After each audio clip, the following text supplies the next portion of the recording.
News 46 is brought to you by Dr. George Leaks, Pahrum's optometrist since 1990, offering full spectrum eye care for children and adults. Call today, 727-8300. News is also brought to you by J.K. Nelson Law. Call 727-9900 today for your free consultation. If you need a lawyer, you need Nelson.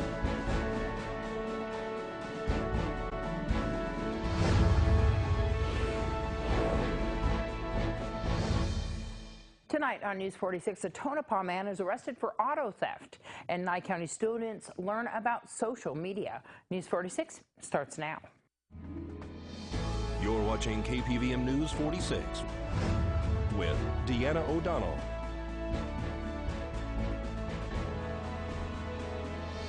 News 46, local coverage you can count on. Police were led on a short pursuit with a man who is allegedly driving a stolen vehicle recently. It's October 16th. I'm Deanna O'Donnell. A Tonopah man who was pepper sprayed after allegedly stealing a car and resisting arrest refused to have the spray washed out of his eyes after being taken into custody. Jesse Lee Christoph has been arrested for possession of a stolen vehicle, grand larceny auto, resisting arrest, and driving without a valid driver's license. According to the declaration of arrest, a Nye County Sheriff's Office deputy was dispatched to a location in Tonopah in reference to a deceased female's truck being driven by a person named Otto in their town. The reporting party said they saw the vehicle driving down Kenton Road. The deputy observed a vehicle matching the description of the stolen vehicle driving on a dirt road near some corrals at Mr. Christoph's residence, who's also known as Otto, according to police. The deputy attempted to stop the vehicle by activating his emergency lights and sirens. Police say Christoph did not stop the vehicle, so the deputy had to pass that car and stop in front of him. When Christoph came to a stop, the deputy engaged him with his firearm deployed. He was ordered to exit the vehicle and declined. Police called for backup and then continued to try to pull the subject from the truck. After a short altercation, the deputy deployed his canister of OC spray into Mr. Christoph's face and eyes. After that point, he was pulled from the vehicle while he continued to physically resist. Christoph's explanation to police allegedly is that people steal his stuff and that the female who owns this truck is deceased. He was transported to the Nye County Sheriff's Office Detention Center in Tonopah.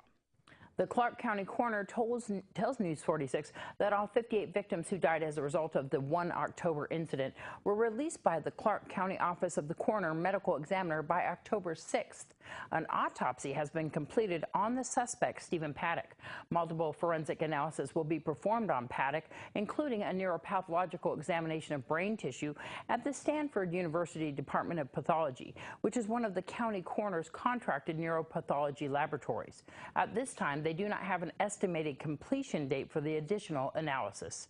The family of the suspect is aware of his current location, but the coroner is not making that location public at this time due to security concerns. Las Vegas Metro Police Lieutenant Raymond Spencer spoke to students at Rosemary Clark Middle School this morning about the dark side of social media. So you may have a picture in one location on one website, but do you want it easily searchable where someone can grab that photo, search it, and find your photo on any additional site? It's a lot of information that's out there. I'm part of the Internet Crimes Against Children Task Force, which is a coordinated task force amongst 62 coordinated task forces across the United States. And the Nevada one is housed out of the Las Vegas Metropolitan Police Department, where we work cooperatively with law enforcement across the state of Nevada. Is this becoming more prevalent, or is it starting to level off now at this point? Every year the numbers go up just because the amount of personal handheld devices have increased dramatically. So we still see a rise with kids becoming exploited on the internet, and that's why it's important to continue with these messages where parents and children can get educated so they can protect themselves. This is our third year. He started at the community level in, I believe it was April of 2014, and from that point has been doing community level presentations for the parents as well as in school. What's the kind of things that he went over today? Today he makes sure to stress to the kids that he's not telling them that they can't use their devices or that they shouldn't use their devices, but just how to do it safely, making sure that they keep in mind that everything they post online, even though they may delete it from their end, it never truly goes away. And he actually talked about how it can be shared 150,000 times and these kids would have no clue. Some of the things that even Principal Tim Wambaker was talking about is sharing some of those photos. Yeah, we do have a problem with our youth, and that's not just here in Nye County, that's a nationwide problem. Our youth don't realize the gravity of the problems that they could be bringing on themselves by sharing inappropriate content. So that's one thing that Mr. Wambaker as well as Lieutenant Spencer stressed to our youth, is that making sure that they're sharing appropriate content. And if it's something that they would be embarrassed by if their pastor, their mother, their father, or their principal saw, then it's probably something they shouldn't be sharing. And then also resharing it can be a crime. Depending on the content, yes. Yeah. He does try to spread his message, like he said, across the state of Nevada, even though he is based out of Las Vegas. It really is part of, he feels, his job. In fact, he kind of jokes during the community presentation that sometimes he feels more like a motivational speaker than he does an actual lieutenant, so it's kind of funny. It's an amazing program that he has put together that fits every aspect, but you end up being shocked during the presentation about information that you didn't even know about.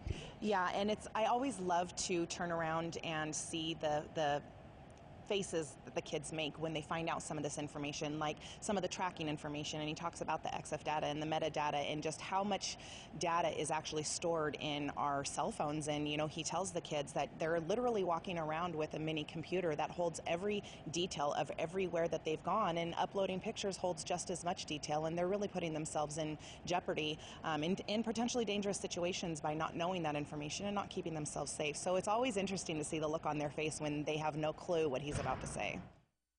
Well, there was a balloon release, and we'll give you an update on two businesses right after this break.